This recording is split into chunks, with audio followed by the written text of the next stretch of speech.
Olá, bom dia, bem-vindos ao último dia do mês, sábado 31 de agosto de 2024. Um super abraço para os aniversariantes ouvintes do dia. Nilson Coelho, de Belo Horizonte, capital mineira. Érica e o seu filhinho de 4 anos, o Davi, eles são de Brumado, Bahia. Sueli Carvalho, da cidade de São Jorge, Rio Grande do Sul. Minhas orações e uma bênção especial para vocês. Este podcast é um oferecimento. Nadai Ferro e Aço. Em Ubatuba, São Paulo, o melhor preço com a melhor qualidade. Confira! Lely Esteves Arquitetura. Projetos residenciais que priorizam os sonhos da sua família. Atendemos Cuiabá, Mato Grosso e todo o Brasil. O evangelho de hoje nos conta a parábola dos talentos. Esta parábola estava entre as duas parábolas, as palavras das 10 virgens, que nós já ouvimos, e a parábola do juízo final. As 3 parábolas esclarecem e orientam as pessoas sobre a vinda do reino. A parábola das 10 virgens insiste na vigilância. O reino pode chegar a qualquer momento. A parábola do juízo final diz que para possuir o reino devemos acolher os pequenos. A parábola dos talentos dá orientação sobre como fazer o reino crescer. Fala sobre os dons, os carismas que as pessoas recebem de Deus. Cada pessoa tem qualidades, sabe algo que pode ensinar aos outros. Ninguém é apenas estudante, ninguém é apenas mestre. Vamos aprender uns com os outros. E diz aí nos comentários, qual é o seu talento? O que você sabe fazer de bom?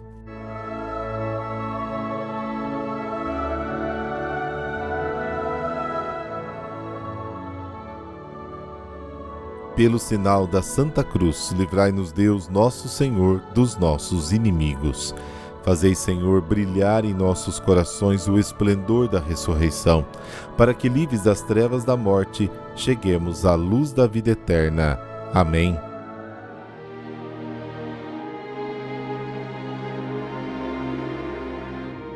Mateus, capítulo 25, versículos de 14 a 30. O Senhor esteja convosco. Ele está no meio de nós. Proclamação do Evangelho de Jesus Cristo segundo Mateus. Glória a vós, Senhor.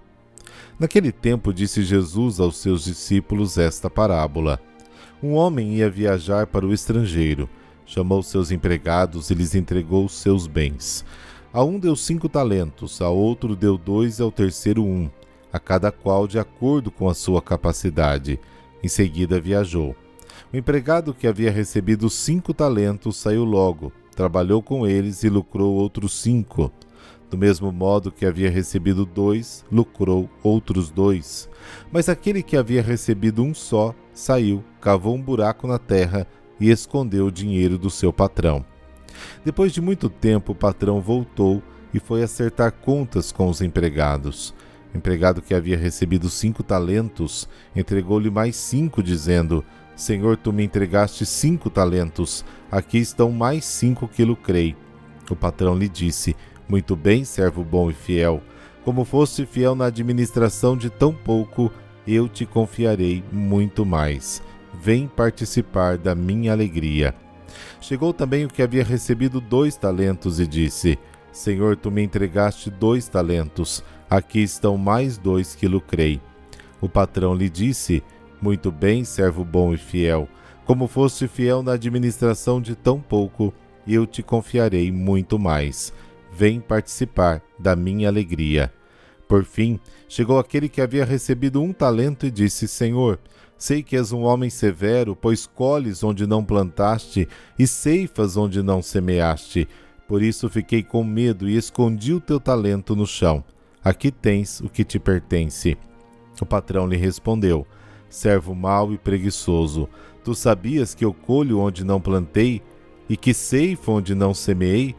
Então devias ter depositado o meu dinheiro no banco, para que ao voltar eu recebesse com juros o que me pertence.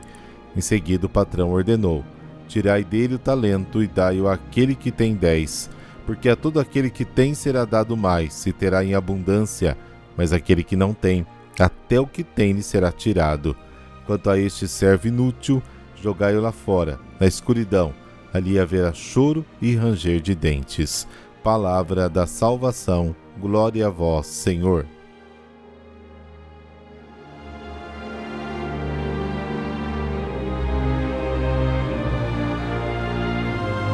O reino dos céus é um capital que Deus colocou nas nossas mãos. Não podemos deixá-lo improdutivo. Essa história nos ensina a verdadeira natureza do relacionamento que deve existir entre Deus e o homem. É o completo oposto daquele relacionamento, aquele medo servil que busca refúgio e segurança contra o próprio Deus na exata observância dos seus mandamentos. Pelo contrário, é uma relação de amor da qual podem e devem surgir a coragem, a generosidade, a liberdade. O servo bom e fiel é aquele que, superando todo medo servil e a concepção farisaica do dever religioso, traduz o evangelho em atos concretos, generosos, corajosos. Esperar no Senhor significa assumir o risco da própria responsabilidade. Para quem se move no amor e assume o risco das próprias decisões, abre-se perspectiva sempre cada vez nova. Porém, quem permanece inerte e inativo torna-se estéril, improdutivo e até o que possui lhe será tirado. Não basta não fazer o mal, é preciso fazer positivamente tudo o que é bom para todos. A paralisia operacional do cristão é causada pelo medo do seu Senhor. O verdadeiro cristão conhece Deus como amor infinito, e isso leva a agir com entusiasmo e dedicação. Por isso o amor atingiu, diz a primeira carta de São João, capítulo 4, atingiu em nós a sua perfeição, porque temos fé no dia do juízo, porque como ele é, nós também o somos neste mundo. No amor não há medo, pelo contrário, o amor perfeito expulsa o medo, porque o medo pressupõe castigo e quem teme não é perfeito no amor. O dom de talentos que Deus nos deu é um ato de confiança nas nossas reais capacidades e na nossa boa vontade. Ele não quer que sejamos simples empregados ou executores inconscientes, mas sim colaboradores, conscientes e generosos na gestão do seu patrimônio, dos seus dons. A observação rude, injusta e maligna que o servo ocioso lança na cara do seu senhor, sei que és um homem duro e que colhes onde não semeaste e recolhes onde não plantaste, contém informação preciosa na conta de Deus, porque reconhece a diligência e a capacidade deste Senhor que sabe lucrar, mesmo onde outros não podem. Deus sabe tirar o bem até do mal, até do pecado, e Ele quer que seus servos sejam como Ele. O servo ocioso não é apenas preguiçoso, mas também tolo. Seu julgamento sobre o mestre é falso, malicioso. A sua culpa não é apenas a preguiça, a falta de capacidade de correr riscos, mas a sua desestima, a falta de amor para com o seu mestre, não o compreendeu, não confiou nas suas propostas. A história representa a comunidade cristã empenhada nas suas diversas tarefas. A vocação cristã está em risco capital, um dom que deve ser fecundado com trabalho, sabedoria e amor. Cada fiel deve prestar o seu serviço com responsabilidade e coragem. A recompensa expressa na duplicação dos talentos e na participação na alegria do Senhor contém um apelo à comunhão de vida com Cristo. A condenação é a exclusão desta intimidade do banquete. Fora do salão nupcial eterno, o servo estará condenado à escuridão, ao frio, às lágrimas. O nosso presente, sim, determina o nosso futuro. Mas eu não estou falando do futuro daqui a pouco, não. Estou falando de vida eterna. Então, acertemos agora.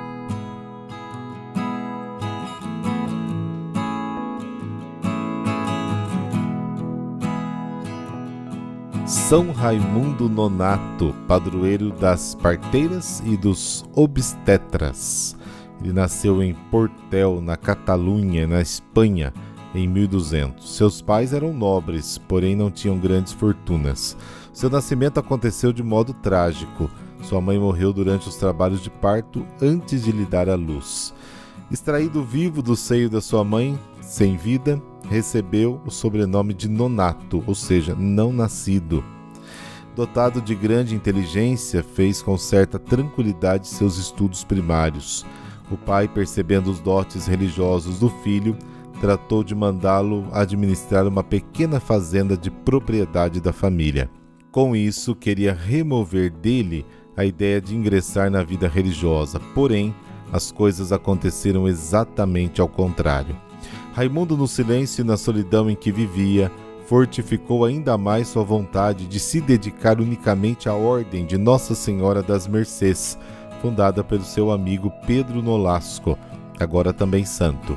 A Ordem tinha como principal finalidade libertar cristãos que caíam nas mãos dos mouros e eram por eles feitos escravos. Nessa missão, se dedicou de coração e alma. Apesar da dificuldade, conseguiu o consentimento do pai. E, finalmente, em 1224, ingressou na ordem recebendo o hábito das mãos do próprio fundador. Ordenou-se sacerdote e seus dotes de missionário vieram à tona, dedicando nesta missão de coração e alma. Devido à sua paixão pelas missões, foi enviado em missão à Argélia, norte da África, para resgatar cristãos das mãos dos muçulmanos. Conseguiu libertar 150 escravos e devolvê-los às suas famílias. Quando se ofereceu como refém, sofreu no cativeiro verdadeiras torturas e humilhações, mas mesmo assim não abandonou seu trabalho. Levava o conforto e a palavra de Deus aos que sofriam mais do que ele e já estavam prestes a renunciar à fé em Jesus. Muitas foram as pessoas convertidas por ele, o que despertou a ira dos magistrados muçulmanos, os quais mandaram que lhe perfurassem a boca e colocassem cadeados e abriam-na para lhe dar de comer a escassa ração dos presos. Tudo isso para que Raimundo nunca mais pudesse falar e pregar a doutrina de Cristo. Raimundo sofreu durante 8 meses essa tortura até ser libertado, mas com a saúde abalada. Quando chegou à pátria na Catalunha, em 1239, logo foi nomeado cardeal pelo Papa Gregório IX, que o chamou para ser seu conselheiro em Roma. Empreendeu a viagem no ano seguinte, mas não conseguiu concluí-la. Próximo de Barcelona, na cidade de Cardona, já com a saúde debilitada pelos sofrimentos do cativeiro, Raimundo Nonato foi acometido de forte febre. Acabou morrendo no dia 31 de agosto de 1240, quando tinha apenas 40 anos de idade. Raimundo Nonato foi sepultado naquela cidade. Seu túmulo se tornou local de peregrinação, sendo então erguida uma igreja para abrigar seus restos mortais. Seu culto se propagou pela Espanha e pela Europa, sendo confirmado por Roma em 1681. São Raimundo Nonato, devido às condições difíceis do seu nascimento, é venerado como padroeiro das parturientes, das parteiras e dos obstetras. Rezemos. Querido Santo, rogai pelas gestantes em suas dores e angústias, assim como os profissionais da saúde que cuidam e se esmeram nessa missão. Alcançai a graça do nascimento das gestações mais difíceis e aparentemente impossíveis. Amém. Abençoe-vos o Deus Todo-Poderoso, Pai, Filho e Espírito Santo. Amém. Bom sábado para você e não deixe de estar com a sua família. Até amanhã.